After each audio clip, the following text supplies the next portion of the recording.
G58. Oh, is nog niet. O70. We hebben vandaag Sinterklaas bingo, weggeef bingo ook nog. Dus iedereen neemt dan wat mee en dat is dan de inbreng voor de cadeautafel. En dan gaan we bingo spelen. En als je dan wat wint kun je een pakje uitkiezen. En dan is het even spannend van wat zit erin. Dus dat is wel heel gezellig. De bingo wordt organiseren in de buurtkamer van Den Wald, die nog net zo lang open is. Nou, vanaf 1 november nog maar. Ja, echt nog maar net. Dus we zijn net... eigenlijk nog maar net hier vers ingetrokken. We hebben de ruimte nu van het schoolplak. En we mochten hem mooi inrichten. Dus we hebben het een beetje gezellig gemaakt. Dus het is echt wel knussen, een beetje eigen ruimte geworden nu.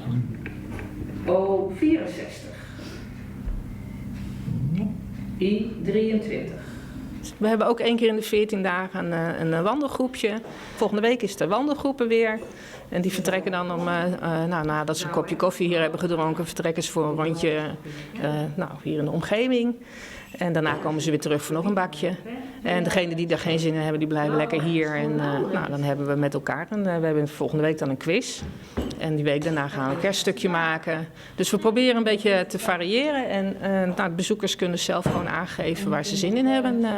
En we hebben een kast vol met spulletjes. Dus als er iets op het programma staat waar de mensen die op dat moment zijn wat minder zin in hebben, dan trekken we wat anders uit de kast. O71. Bingo. Nou, kijk aan. Bingo.